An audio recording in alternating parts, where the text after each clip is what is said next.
आपने जो है ना वो एक चीज़ देखनी है कि ये जो प्रोसेस है मैं इस डायग्राम समझा रही हूँ, इसको बहुत अच्छे से देखना है आप लोगों ने। ये आपके पास है रूट हेयर, ये रूट्स हेयर है।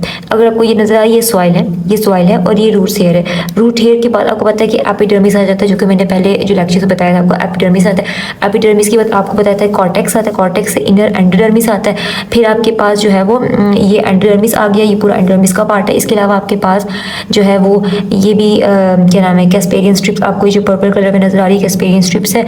इसके बाद अंदर की तरफ अगर आप आ जाए तो वेस्कुलर बंडल्स में जाइलम और फ्लोएम आ जाता है। ठीक हो गया?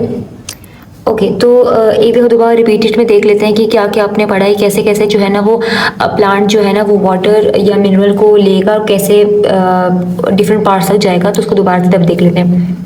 सबसे पहले आपके पास रूट हेयर्स है, रूट हेयर के बाद मिनरल्स एंडोडर्मिस में आएंगे, एंडोडर्मिस के बाद कॉर्टेक्स, इसी तरह पेरीसाइकिल, ठीक है, और इस तरह से सारे बॉडी पार्ट्स तक प्लांट को मिनरल्स पहुंच जाएंगे। ठीक हो गया? ओके तो अब इसका प्रोसेस देख लेते हैं। जो प्रोसेस अब बता रही हूँ ये बुक की लाइन है, आप बुक को भी साथ साथ देखिए, इसको कंपेयर करें, आपको समझ आ जाएगी। ठीक है? ओके तो सबसे पहले जो मिनरल्स हैं वो प्लांट एब्जॉर्ब करेगा from the soil through the root hair. ठीक है? अब एक चीज़ आपने देखनी है कि जो एब्जॉर्प्शन है वो कैसे हो रही है, पैसिवली डिफ्यूज हो रहा है। पैसिवली डिफ्यूज का मतलब क्या है कि higher concentration to lower concentration. Minerals की जो कंसंट्रेशन है वो सॉइल में ज़्यादा है, जबकि प्लांट बॉडी में या रूट्स में सॉइल की कंसंट्रेशन मिनरल्स की कंसंट्रेशन क्या है वो कम है। तो डिफ्यूजन का मतलब यही होता है कि हाई टू लो मूव करना। तो कैसे मूव करेगा, सॉइल में से रूट हेयर में मूव करेगा, पैसिवली डिफ्यूज करेगा। क्यों? क्योंकि मैंने बताया कि सॉइल में ज़्यादा है कंसंट्रेशन मिनरल्स की, जबकि रूट हेयर्स में कम है। अब जैसे ही वो रूट हेयर में जाएंगे मिनरल्स तो फिर वहाँ से एंडोडर्मिस में जाएंगे, एंडोडर्मिस में पेरीसाइकिल के बाद फिर पेरीसाइकिल से वो वैस्कुलर बंडल्स में जाएंगे और इस तरह से जो है वो आपके पास जाइलम और फ्लोएम मिल के जो है ना वो पूरे बॉडी में मिनरल्स की क्या करेंगे, ट्रांसपोर्टेशन करवाएंगे। ठीक हो गया? ओके तो जो नेक्स्ट आपके पास टॉपिक है वो फैसिलिटी डिफ्यूजन है।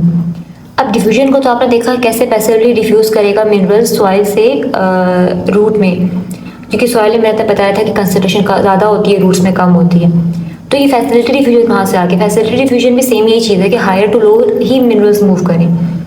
पर ये फैसिलिटेड डिफ्यूजन क्यों आ गया? वो इस वजह से कि यहाँ पर अब कोई चीज़ मिनरल्स को फैसिलिटेट, मतलब कोई चीज़ मिनरल्स की मूवमेंट को फैसिलिटेट कर रही है, हेल्प कर रही है कि वो मेम्ब्रेन को क्रॉस करके रूट हेयर तक आ जाए।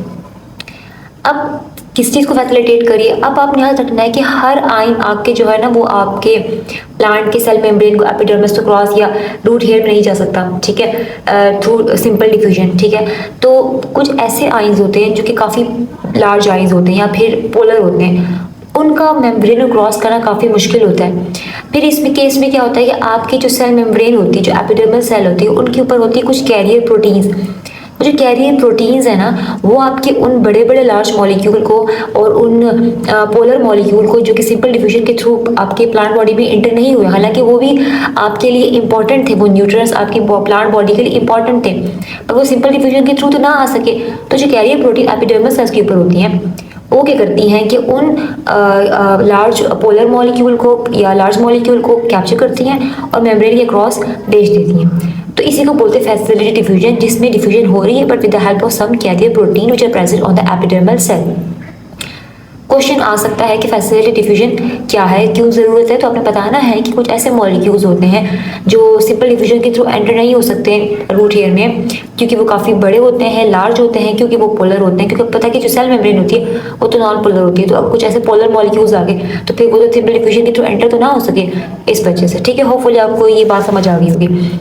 इसके अलावा मैंने यहाँ पर जो है ना ये बताया कि जैसे एपिडर्मल सेल है तो उनके ऊपर ये कैरियर प्रोटीन्स हैं, ये इन आयन को कैप्चर करेंगे और फिर इस तरह से यहाँ वापस मतलब अंदर रूट हेयर्स में भेज देंगे और जो भी न्यूट्रिएंट्स जो कि प्लांट को चाहिए इस तरह से वो बॉडी में, प्लांट बॉडी की एंटर होती हैं। आपको समझ आ गई होगी, तो फिर हम नेक्स्ट टॉपिक पे चलते हैं।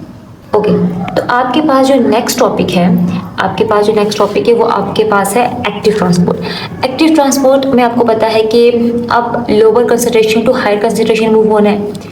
इसके अलावा अगेंस्ट द कंसंट्रेशन ग्रेडियंट है तो आपको जो है ना वो एटीपी चाहिए, एनर्जी चाहिए, क्योंकि लो टू हाई मूव करेगी तो एनर्जी तो आपको रिक्वायर होती है। तो आपकी क्वेश्चन आपके दिमाग में आ रहा होगा कि यार अभी तो हमारे सॉइल में ज़्यादा था, रूट्स में कम था, सॉइल से रूट में आया, रूट में अब ज़्यादा है, तो फिर अब क्या ज़रूरत पड़ी है कि वापस से मज़ीद मिनरल्स लेने की? अब मिनरल्स ऑलरेडी आपके रूट में हाई कंसंट्रेशन में है, तो फिर लो टू हाई सॉइल से दोबारा से मिनरल मूव करने की क्या ज़रूरत पेश है?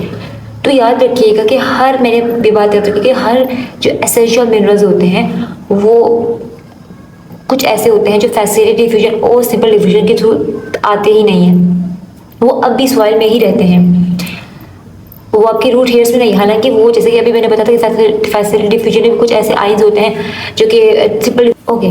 तो आपने ना एक क्या नाम है, एक चीज़ मैंने बता रही थी आपको, हाँ, कि कुछ ऐसे आइंस होते हैं जो कि सिंपल डिफ्यूजन के थ्रू नहीं आ सकते, तो फिर उनको फैसिलिटी डिफ्यूजन के थ्रू जो है ना वो प्लांट बॉडी में इंटर होना पड़ता है।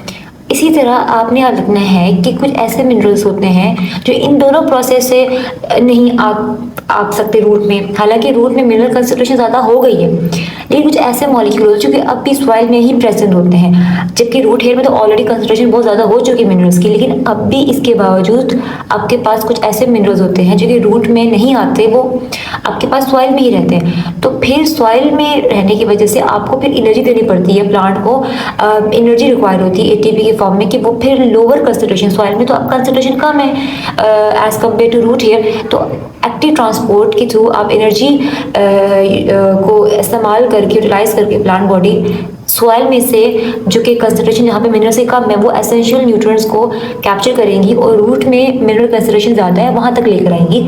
ऑल्दो मिनरल्स की कंसंट्रेशन आपके पास रूट हेयर में ज़्यादा है, लेकिन वही बात आ गई, कुछ ऐसे एसेंशियल मिनरल्स होते हैं जो अब भी आपके प्लांट बॉडी में नहीं होते, सॉइल में ही रहते, तो फिर उनको एक्टिव ट्रांसपोर्ट के थ्रू बॉडी में लेकर आना पड़ता है। तो ये यहाँ तक जो है वो आपका टॉपिक जो है वो ख़त्म हो गया है। एंड आप लोगों को होपफुली समझ आ गई होगी, और अभी कोई कन्फ्यूजन है तो आप मुझसे लाजमी पूछ सकते हैं। मैं कोशिश करूँगी कि आपके आंसर्स का जो है, सॉरी, क्वेश्चन का जो है वो आंसर कर सकूँ। एंड जो आपके पास नेक्स्ट टॉपिक है वो इंशाल्लाह नेक्स्ट वीडियो में आएंगे, उसके लिए आप लोग वेट करें। ओके जी, थैंक यू सो मच, अल्लाह हाफिज़।